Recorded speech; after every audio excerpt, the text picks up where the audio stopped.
Hey guys, what's going on and welcome to a brand new video. Make sure you do subscribe to the channel if you haven't already. Make sure you like the video because it helps it get out to more people. And let's get into this because this is your preview for the Leeds United versus Aston Villa game. So going into this, we do what we always do. Well, Daniel Farke, firstly, in his interview, said no injuries. Everyone came back fine, which is great. Everyone's available, which is great. So we're going to have options off the bench. No injuries after the international break. So that's the perfect news, right? That no one got injured during the international break. So yeah, we're all back. We're all fit. We don't normally do well after the international break, but maybe this time will be different. We're hoping. We kind of need to be different, and Daniel Farke really needs it to be different to try and keep his job because the next four are going to be massive for him to keep his job. He's going to need some good results in there. And let's go through and start off with the last six fixtures we've actually had against Aston Villa. So the last six fixtures, we've won 0 of them. So that also doesn't have good reading, does it? We haven't won any of the last 6 games against Aston Villa. They've won 4 and there's been 2 draws in there. Those games were a 2-1 win to Villa, a 0-0 draw where we got a red card, a 1-0 win to Villa, a 3-0 loss to Villa, and then it was a red card in a 3-3 draw. Villa got the red card and it was a 3-3 draw. That was that wild game. And then before that, we lost 1-0. The last time we actually beat Villa as well at home. So the last time we actually beat them at Elland Road was a 2-0 win back in 2016. So if you look at the home form in the last 6, it's basically draw, 3-0 loss, 1-0 loss, 1-1 draw, 1-1 draw, and then the 2-0 win back in 2016. So we haven't actually beat them at Elland Road since 2016, which might be a bit worrying going into this game, you know. And I look at the Aston Villa team and the way they've been on. We'll go through Aston Villa and like their recent fixtures as well. Like they've had some good results, you know. They beat Bournemouth 4-0 in their last game. I mean, they absolutely battered Bournemouth and won 4-0. Before then, they won 2-0 in the Europa League. Before then, they lost 2-0 to Liverpool. Before then, they beat Man City 1-0. Before then, they lost to Go Ahead Eagles 2-1. And then before that, they beat Tottenham 2-1. So in the last games in the Premier League, they've won 3 out of their last 4 Premier League games, only losing to Liverpool and beating like of Man City, you know, and beating Bournemouth, who have had an amazing start to the season. And the other game, they beat Tottenham, and Tottenham haven't been great at home, but still, it's a good result. You know, it's a good win away from home against Spurs. And I'm looking at that and I'm saying Villa have really been good recently. They've been good in the Premier League. And yeah, they're all the way up in 6th place at the moment on 18 points with 5 wins, 3 draws, and 3 losses. Meanwhile, we're all the way down in 16th with 3 wins, 2 draws, and 6 losses on 11 points. So there is a 7-point gap between us and Villa, which is wild that you look at and say between 16th and 6th, there's legit just a 7-point gap.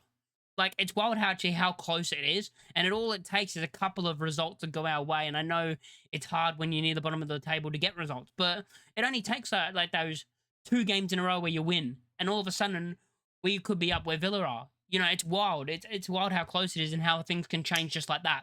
But going into this game against Villa, of course, is going to be a very tough game. They've got some very good players. You know, Ollie Watkins hasn't been on fire this season with only 1 goal this season, but still very good player. You got Buendia, who they wanted to sell, and then all of a sudden has been good recently for Aston Villa. You got Morgan Rogers, who are rated as a very, very good player. You got Daniel Malin, who I really rate as a player. Of course, you got Kamara, McGinn, good players. You got Cash, Konsa, Torres, Digne, a good defense, and of course, Emi Martinez in goal, a very, very good keeper. And going into this game, how do I think we're going to line up? I think it's going to be probably pretty similar. I mean, Perry is going to start in goal. This is my Leeds United lineup. Perry will start in goal.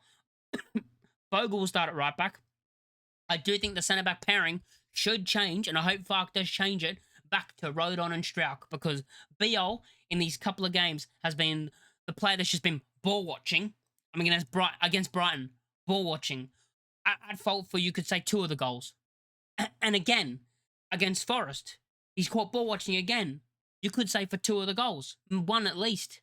It's one of those things where I'm watching him and I'm like, he's just ball watching. And I would bring Stroud back in because he's not done enough to earn his spot in this team. So I would play Rodon and Stroud back together. And I think that partnership kind of has been working better, in my opinion, than the BL Rodon partnership. And yeah, I'll go back to that. Let me know what you guys think. Goodmanson, of course, will start at left back. You're then going to have your midfield 3. I would actually go with Tanaka, Longstaff, and Ampadu. So I would bring Stack out and have Tanaka there. So Tanaka and Longstaff, and then, you know, Ampadu is the 6. Tanaka and Longstaff as the 2/8s. Then you go to your front 3. Now, everyone's crying out for Dan James to be back in the starting 11 because he had a goal against North Macedonia. I mean, people are talking about his goal against North Macedonia like they're a very good team. Like, and I love Dan James, and you would know that if you watched me last season that I love Dan James, and I think he's a very good, he's a good player, and I hope he could step up to the Premier League level. But with what I've seen this season from when he's come off the bench, he has been worse than Brendan Aronson. So personally for me, when I've seen that and I've seen him step onto the pitch in the Premier League and be worse than Brendan Aronson, why should he be starting ahead of him? Because he's not shown me enough to say you should be starting ahead of Aronson. He's not shown me enough. He has to show me at least something. Like I'm not even asking for a goal or an assist. I'm asking just show me a performance off the bench. Show me a performance before you deserve to start on the right side ahead of Aronson. Which is why, again, I would choose Aronson to start on the right side. Of course, then I go to the left side and I say, Okafor, you're going to start on the left side. And up front, Daniel Fark, you better do this. Because Lucas Mecha has earned that spot after scoring against Forest. I don't care. People want DCL back. I can't believe that people actually rate DCL. And I'm going to say right here, he's just a shit Patrick Bamford. But people won't like that because people have to cope with the fact that we signed him and be like, no, he is good. Oh, but the hold-up play. Okay. And he's just not good in my opinion. People are just trying to cope with the signing. Lucas Mecha is the best number 9 at the club, the best striker at the club, deserves a start. Look at that finish against Forest. He shows that he can put the ball in the back of the net, which is why I'll be starting Lucas Mecha in the 9, and that will be my team. So we'll go through it again. We got Perry, Bogle, Strauch, Rodon, Goodmanson. Then you got the midfield 3 of Tanaka, Ampadu, and Longstaff. You then got your front 3 of Okafor, Aronson, and Lucas Mecha. That would be my lineup. Now, you can make some changes, and if Dan James start, I won't be mad about that. It's just the thing of I haven't seen enough from him. You know, DCL starts, I'm going to be a bit, oh, God, again, here we go. Oh, because Lucas Mecha, for me, deserved to start because he scored. You know, he's scored more goals than DCL this season in way less minutes as well. He scored more. He's also our top goal scorer. Well, one of our top goal scorers as well, Lucas Mecha, isn't he? Along with Joe Rodon on 2.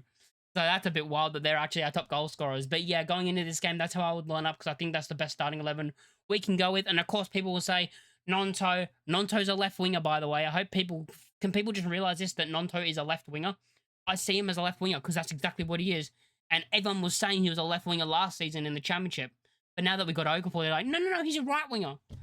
He's not. He's a left winger. And he's a backup. He's a backup for Okafor because he's behind Okafor, which is a great option to have off the bench, by the way.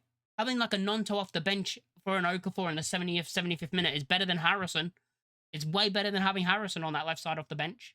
So that's why I think Nonto is coming back because he's to be Okafor's backup. And then you got Dan James, who at the moment is Aronson's backup. That is just how it works at the moment this season. Because of the performances that I've seen. Okafor, brilliant performances this season. I think he looked very good.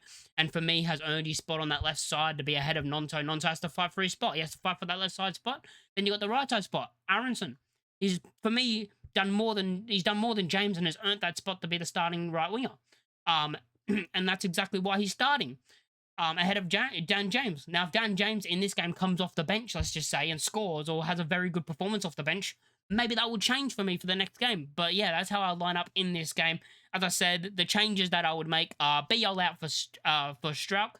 Then I would bring Stack out for Tanaka. And then it would be, and then the rest will be the same lineup, basically. I think the rest will be the exact same lineup. So yeah, that will be my lineup for this game. Going into it, make sure you do like the video. Comment down below what you guys think your starting 11. I'm going to go with my score prediction. That's something I should do. I think this game will actually end 1-1. I think it's going to be a 1-1 draw, and I'll take that. I think a point against Villa is a very good point. A very tough game, and yeah, I think a point would be very good in this situation. I know people probably still cry and say, we need 3, but 1 point's a good result in my opinion. Let me know your thoughts in the comments down below. Score predictions, let me know everything, line up, and yeah, let me know what you think in the comments down below.